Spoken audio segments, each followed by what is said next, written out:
find out who Vice President Harris is picking as her running mate. This against former President Donald Trump. Here's a list of the potential picks. Over the weekend, she reportedly met with Senator Mark Kelly and Governors Josh Shapiro and Tim Walz. The poll showed Trump with a lead that's now below 1%, a big difference from the lead he had over President Biden. That was just a few weeks ago.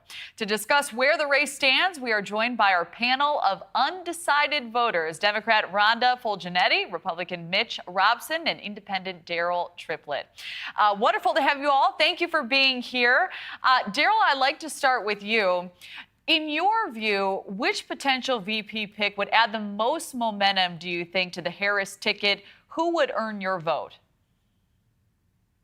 You know, at this point, on the Harris ticket, you know, with the things that's been going on, her campaign to me looks like a bunch of buffoons, and I'm very serious when I say that. Well, when you're talking about Kamala's staff and the Democratic Party, even with the pick with her, to me as a citizen, it just seems to be a very lazy pick, like low-hanging fruit. And, you know, that's why a lot of people are, in my opinion, are leaving the Democratic Party and exploring other things. And, you know, at this point, you know, with me, I mean, they could have picked, you know, anybody for a presidential candidate. They could have picked Miss Rachel with a running mate of Dorothy the dinosaur from the Wiggles, for all I care. At this point, like I said, the way that they did with the whole Megan Thee Stallion thing coming out on the campaign trail, and just the whole buffoonery stuff with that. And I'm not saying that the entertainers are doing their jobs. Okay, it's the pick of her campaign staff, which allowed all this to go on, is a clear picture to me that, hey, you're missing a boat if you're trying to appeal to the Black vote. You're missing a boat. That is not the way to do it. And, you know, I think it's dehumanizing to women. I think it's dehumanizing to people of color that her campaign picked that there. And, you know, I'm just very, very, very disappointed with her, just the way that she came out with the whole thing. So right now with Kamala Harris, you know, I am just not feeling this here. I mean, it's just you know, if I was her, I would fire my whole campaign staff and start all over. And we need a president that's going to address the serious issues of the country today and really address our concerns. Daryll, what was the move that made you feel the most that way as you watched her campaign unfold, as you watched some of these announcements? Was there a single moment where something went off in your head and you said, enough's enough? The booty clapping from Megan Thee Stallion, you know, and it was just the rappers that was on there that, you know, and I think that, yes, that is their job to do that. And I'm not upset with Megan Thee Stallion. I'm not upset with any of the rappers. What I'm upset with is Harris's choice. If you're making a choice like this, you're already the vice president of the United States and you're running for the highest office of the land and you're making ridiculous choices like this, then what is to come in the future? And if you say you didn't know that they were going to be on there, which I wouldn't believe that, then you're incompetent then. So again, it takes us right back to the thing is we need a president who is serious about this country, who's going to address the concerns of the people of this country and not be taken like a freaking joke to the rest of the world. All right, Daryll, thank you for that. Rhonda, I'll turn to you next. So I'm curious, do you think there is a VP pick that may work to counteract some of that messaging? Who do you believe would be the strongest pick and may work to earn your vote? Hi, good morning, Kelly. How are you? Hi, gentlemen. I really am hoping and rooting that tomorrow in Philadelphia we have Josh Shapiro, the governor of Pennsylvania, on the ticket. I unfortunately disagree with our co-panelists here. I don't think anybody's doing anything buffoonery. I really think that at this point in time, both sides are trying to do the best they can to put their best foot forward. And the question is, do you like what they're presenting, right? And I think on the Democratic side, I think if Kelly gets picked, I mean, these aren't like little candidates. These aren't small people. You know, Kelly is literally an American hero and has done so much for this country with him and his wife. It's actually offensive to hear that that pick would not be a good pick for this country. In addition to that, you have Josh, who has done so much for the state of Pennsylvania. I am from the Philadelphia area. I know what he's done for the state, and I know how hard he can campaign.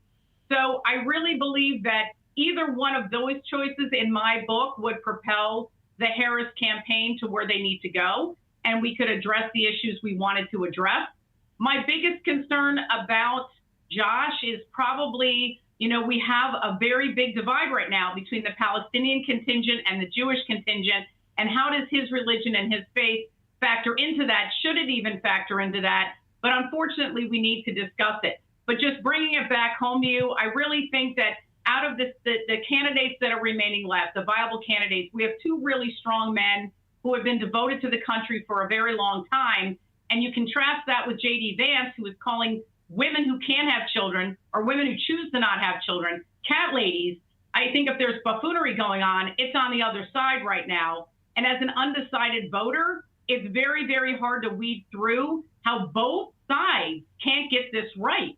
How do we not have this right at this point in the campaign? It's actually ridiculous to think about what's gone on in the last month.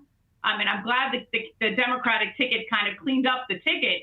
But on the Republican side, pick Nikki Haley, pick Ron DeSantis, pick somebody that can give that ticket more credibility than J.D. Vance. How much, Rhonda, would you say her VP pick? Because it sounds like while you may be undecided, you have strong feelings about what's happening during these campaigns. I think most of America does. Actually, I'm very impressed that we have 3 undecided voters at this point, because this is exactly who both candidates want to talk to. So it's fascinating to pick your brains.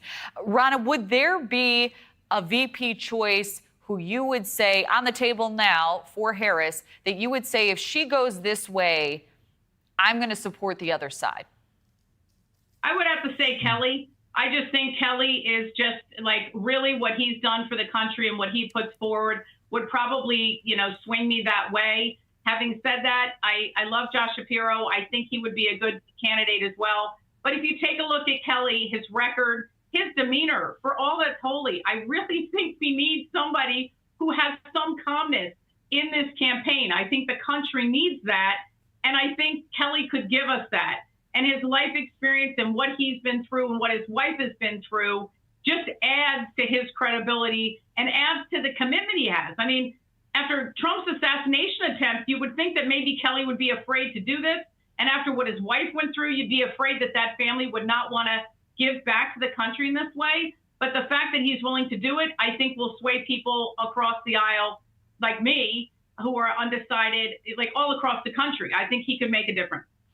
So we've talked a lot about the left. Mitch, I'm excited to pick your brain and get your perspective on all of this. Do you think the former president going after the Harris campaign, going after some in his own party, is the most effective way to reach out to voters like you? If so, or if not, what would you suggest to his campaign at this hour? So I would suggest that he go after her campaign. This is politics. This is presidential race. I just think he needs to go about it in a more tactful way. He's spent a lot of time in the last, week or so, kind of targeting her identity, whether she's Indian American or whether she's Black. And it just doesn't seem to be an effective strategy. I think a way better strategy would just be attacking her plainly, simply on her record of radicalism in the Senate, on her record of radicalism as the vice president, whether it's her support for Medicare for all, Green New Deal, her record in crime, her record as the border czar, as the VP.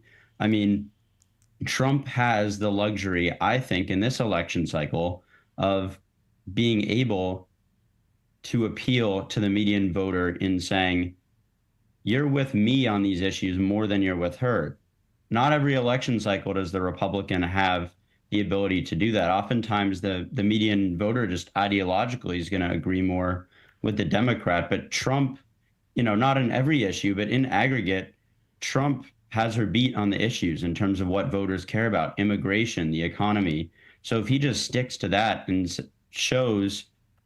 demonstrates Kamala Harris's record of radicalism, all of her conversations about equity that she constantly promotes, I think that's going to resonate with voters a lot more than, unfocused attacks about her identity, her background. So he should be going on offense, just Okay. not in this way. And that's very interesting. So it sounds to me, and I see Daryll nodding at all of this. This is fascinating.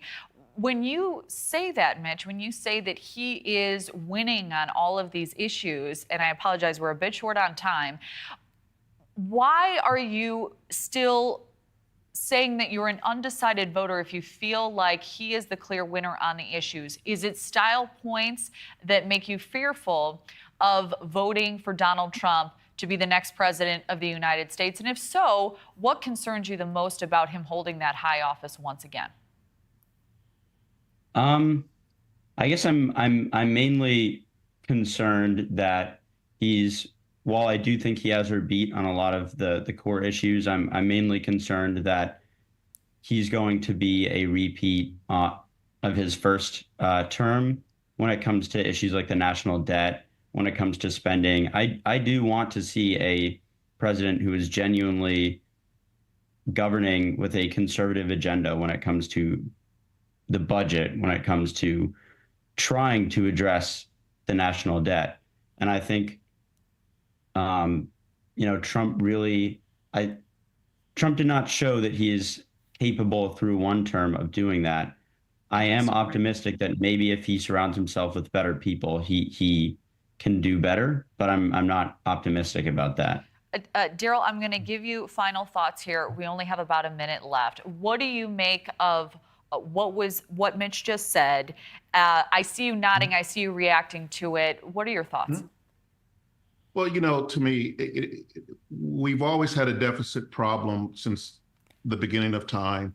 I don't know if Kamala is Monday through Wednesday she's Indian or Thursday through Sunday she's Black. I don't care anything like that. What I care about is the person who is our commander in chief, looking out for the United States of America, looking out for the little man and being fair and equal across the board. And I do not think that, and I'm sorry, I have to be honest, I do not think Kamala Harris is it. I think that the Democratic Party looked at it and said, oh, there's a Black woman.